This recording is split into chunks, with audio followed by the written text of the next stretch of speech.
Hello friends, आप देख सकते हैं आपको क्वेश्चन पेपर दिख रहा होगा। बीएससी मेन एनुअल एग्जामिनेशन 2022 का ये क्वेश्चन पेपर है फिजिक्स का। और इसका जो टॉपिक है आप देख सकते हैं यहाँ पर रिलेटिविटी एंड स्टैटिस्टिकल फिजिक्स इसका टॉपिक है। ये क्वेश्चन पेपर हमें एक स्टूडेंट्स ने इसको टेलीग्राम पर भेजा था, तो आप उनका कमेंट भी देख सकते हैं। तो शतांशु जी ने ये कमेंट किया था कि उनको बीएससी पार्ट थर्ड तीनों क्वेश्चन पेपर उनके फिजिक्स के तीनों क्वेश्चन पेपर को उनको आंसर की चाहिए। तो उन्होंने कमेंट बॉक्स में ऐसा लिखा था, तो हमने उनको टेलीग्राम का लिंक दिया था, टेलीग्राम चैनल का यूज़र आईडी दिए थे, तो उन्होंने टेलीग्राम पर इस क्वेश्चन पेपर को भेजा है। फिजिक्स के तीनों पेपर भेजे हैं, फर्स्ट सेकंड थर्ड।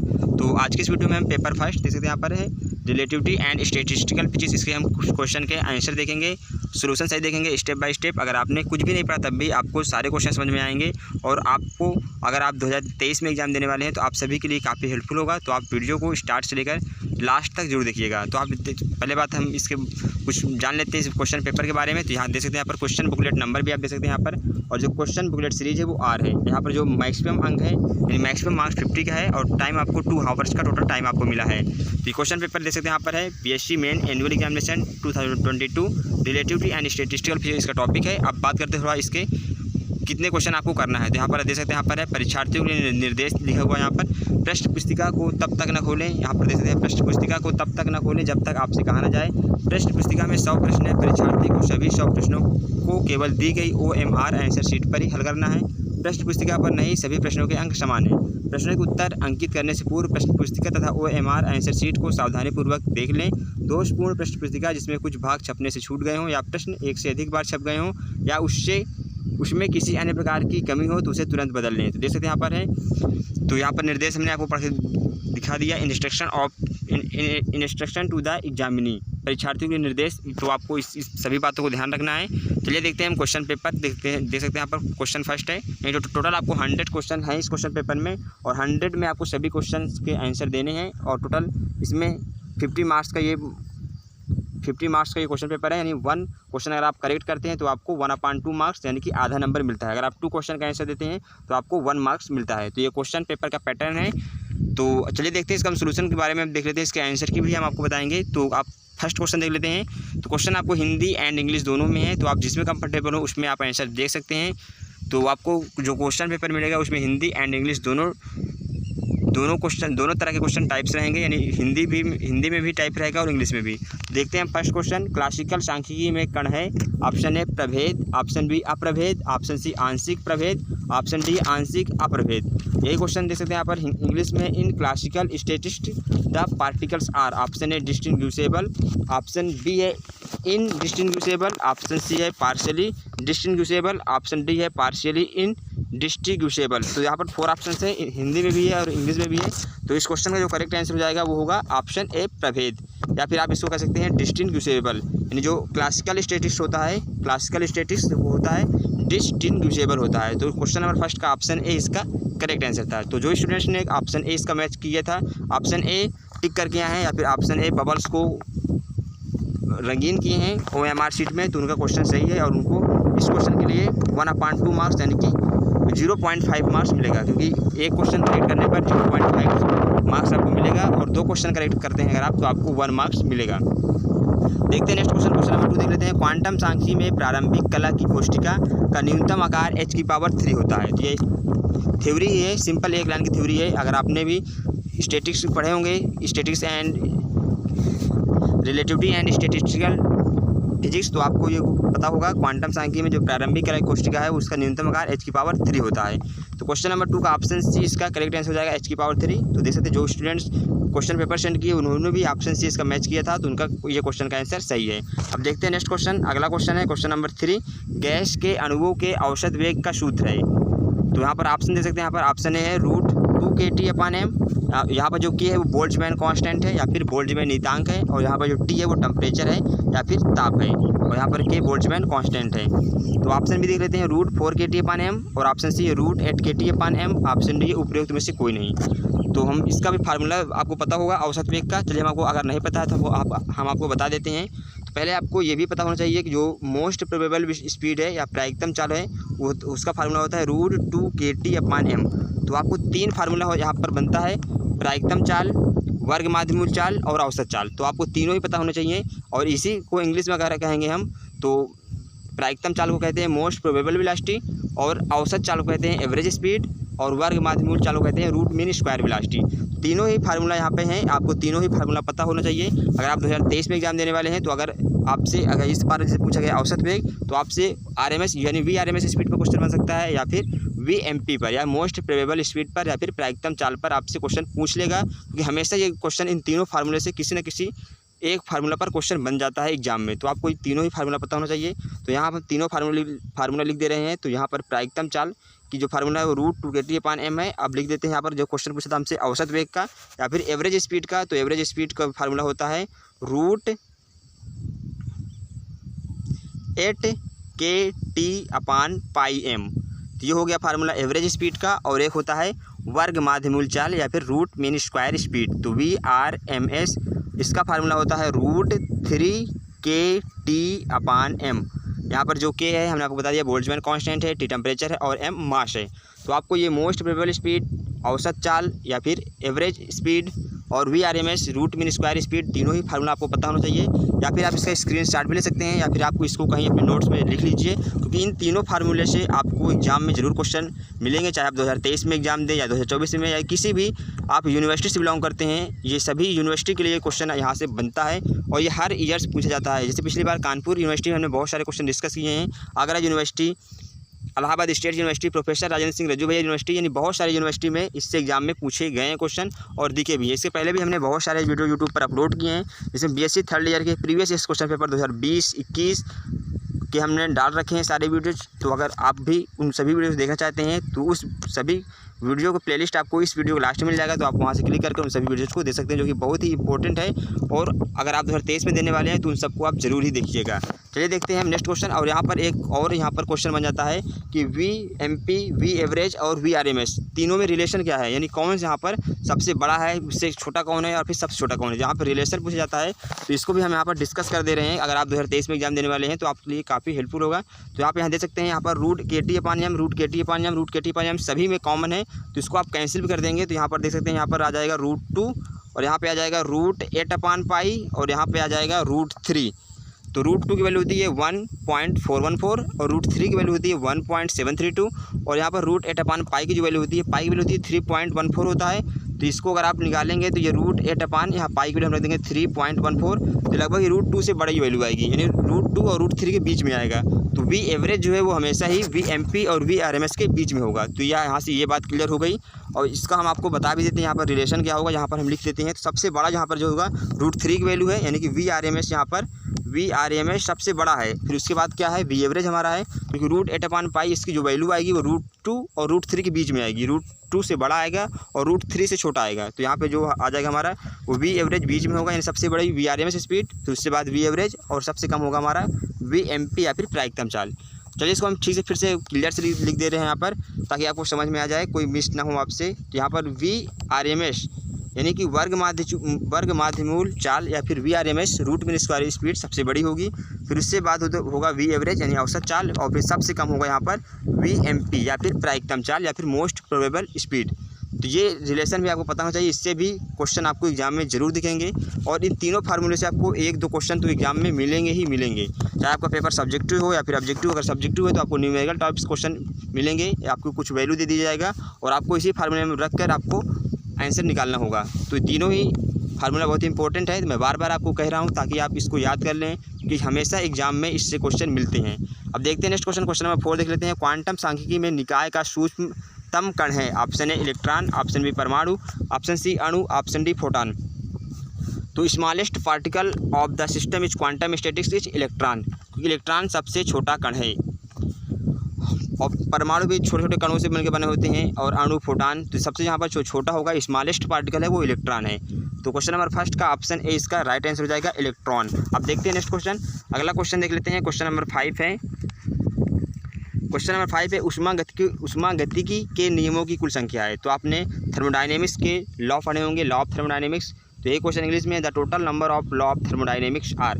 तो आपने थर्मोडायनेमिक्स के 3 नियम पढ़े होंगे, thermodynamics first law, thermodynamics second law, thermodynamics third law. और इसके पहले भी आपने पढ़ा होगा 0th लॉ, क्योंकि थर्मोडायनेमिक्स का एक शून्य नियम भी है। पहले फर्स्ट नियम आया था, फिर उसके बाद शून्य नियम आया था। तो फर्स्ट नियम ऑलरेडी था पहले से, इसलिए इसको 1 से 0 कर दिया, यानी यहाँ पर शून्य नियम ला दिए, नहीं 1 से, मतलब इसके जो नियम है ये पहले बाद में आया था शून्य नियम, इसलिए इसको 1 से नीचे रखना था, तो इसलिए इसको शून्य नियम रख दिए।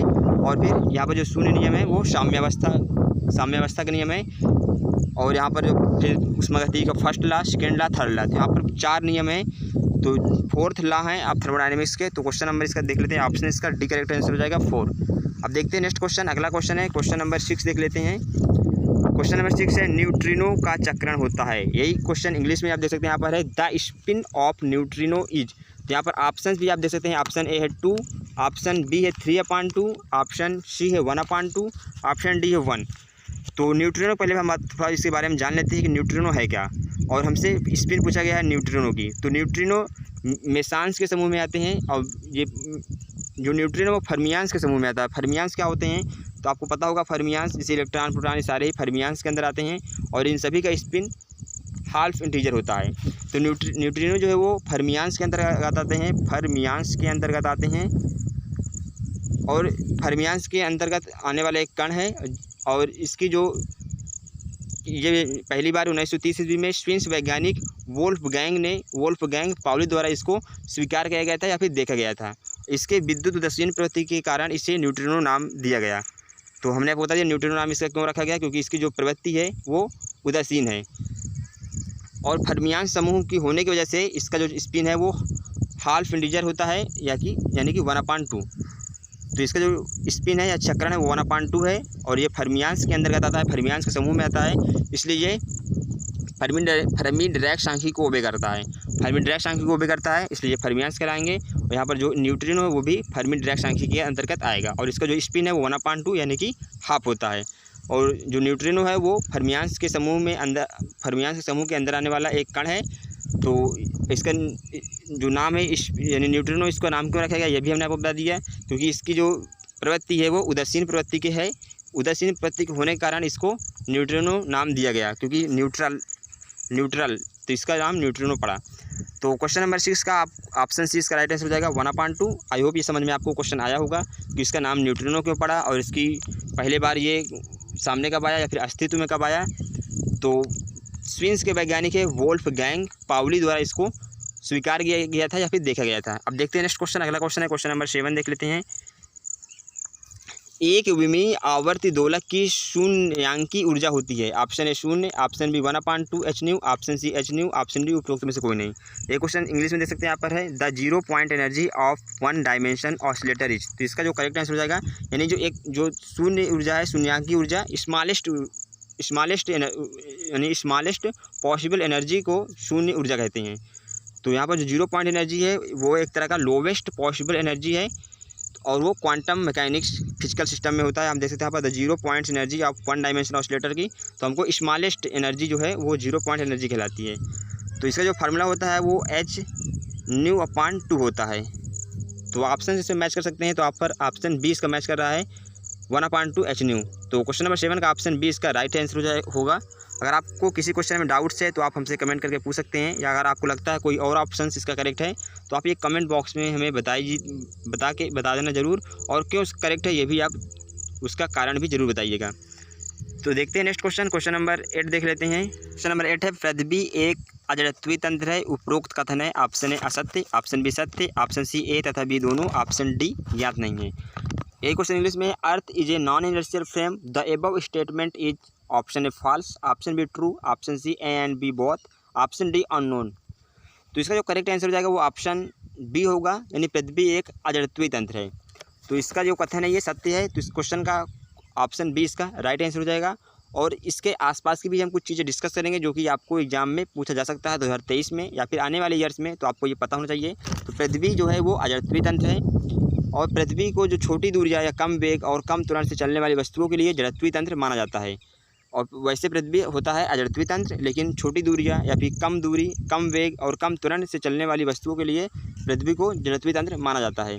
और पृथ्वी से जो पृथ्वी से दूर तारे होते हैं, तारों में जड़त्वीय निर्देश फ्रेम होता है। तो ये बातें भी आपको पता होनी चाहिए जो कि इसके आसपास की चीज़ें हैं। और पृथ्वी अजड़त्वीय तंत्र है, यानी नॉन इनर्शियल फ्रेम है, और पृथ्वी को smallest distance, smallest velocity and smallest acceleration के लिए इसको इनर्शियल फ्रेम माना जाता है। तो क्वेश्चन नंबर 8 का ऑप्शन 20 का राइट आंसर था कि पृथ्वी एक जड़त्वीय तंत्र है।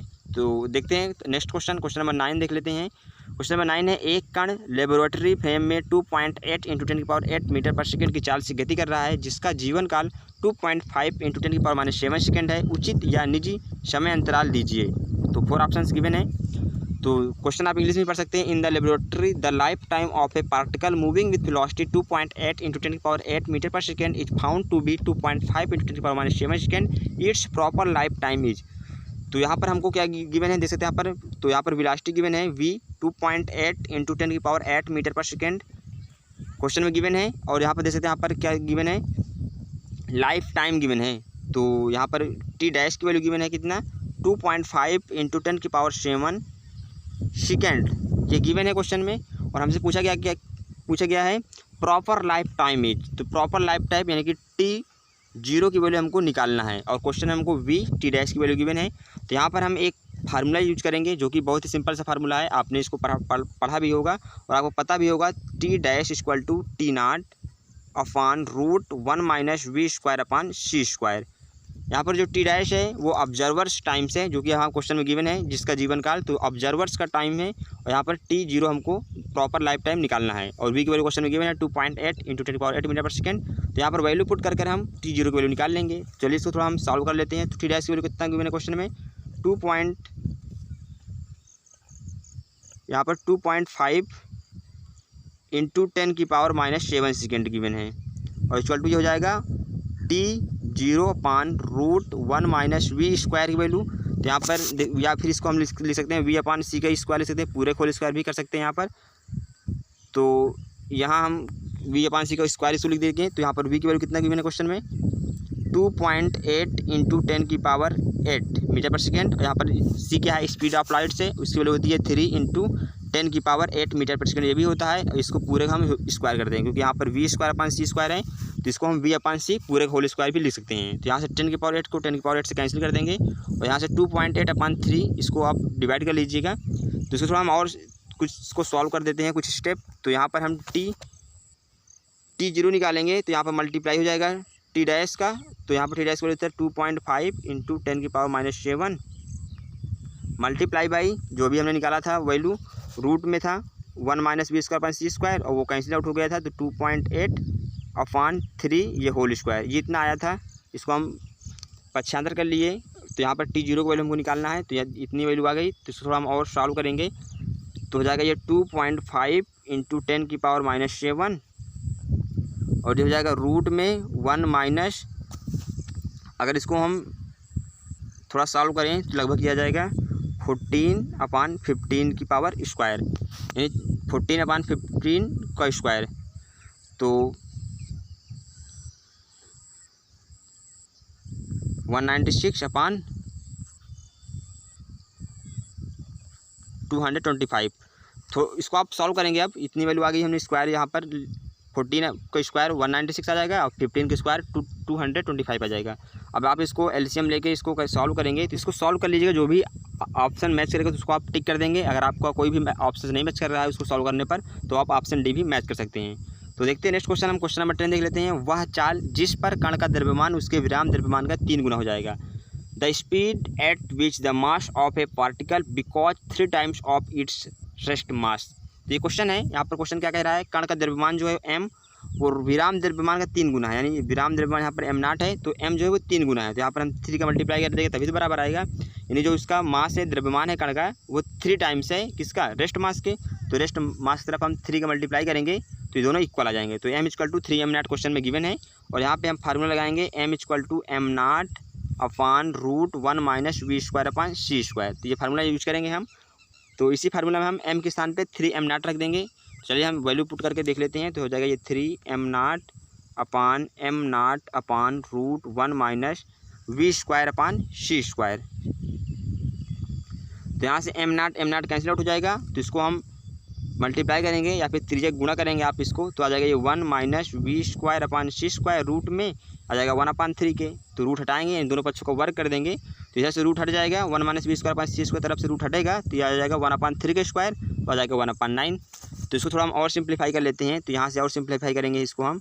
तो -v²/c² को एक तरफ ले जाएंगे और 1/9 को 1 की साइड ले जाएंगे, तो हो जाएगा ये 1 माइनस 1/9 इक्वल टू v²/c²।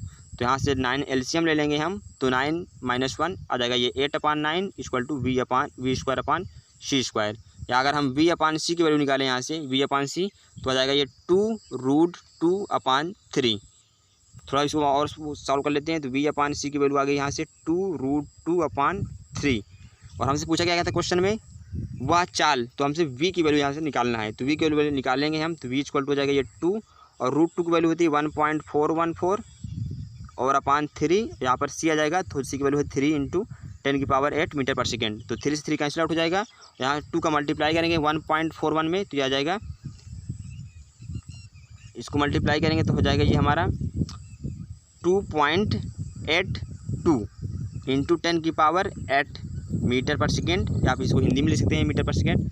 तो ऑप्शन से मैच कर सकते हैं, यहाँ पर ऑप्शन ए मैच कर रहा है इस क्वेश्चन का 2.82 × 10⁸ मीटर पर सेकेंड।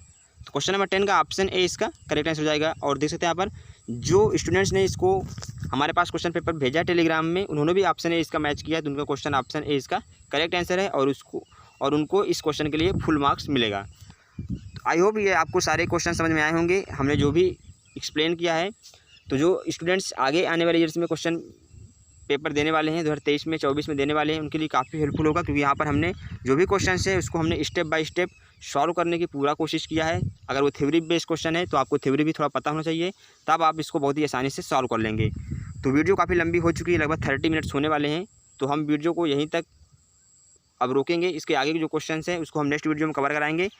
तो हमने इस वीडियो में क्वेश्चन नंबर 1 से लेकर 10 तक डिस्कस किए हैं। आई होप सारे क्वेश्चन आपको समझ में आए होंगे। अगर आपको किसी भी क्वेश्चन में डाउट्स है तो आप हमसे कमेंट करके पूछ सकते हैं, या फिर आप हमको टेलीग्राम पर भी हमसे आप पूछ सकते हैं, या फिर टेलीग्राम में हमारा ग्रुप है तो आप उसको भी ज्वाइन कर सकते हैं। तो आपको डिस्क्रिप्शन बॉक्स में लिंक मिल जाएगा, तो आप उस ग्रुप को भी ज्वाइन कर सकते हैं। तो दोस्तों इस वीडियो में इतना ही। अगर वीडियो को अच्छा लगे वीडियो को लाइक एंड शेयर जरूर कर दीजिएगा। अगर आप अभी तक हमारे चैनल को सब्सक्राइब नहीं किए, चैनल को सब्सक्राइब करके बेल आइकन भी जरूर प्रेस कर दें, क्योंकि इस चैनल पर BSc से रिलेटेड सारे, चाहे फिजिक्स, केमिस्ट्री, मैथमेटिक्स और इसके अलावा भी आपको कुछ सीखने को इस चैनल पे मिलता है। तो आप चैनल को सब्सक्राइब कर हमें सपोर्ट करिए और हमारे साथ जुड़े रहिए। तो दोस्तों इस वीडियो में इतना ही, अब मिलेंगे आपसे नेक्स्ट वीडियो में, तब तक के लिए बाय बाय दोस्तों।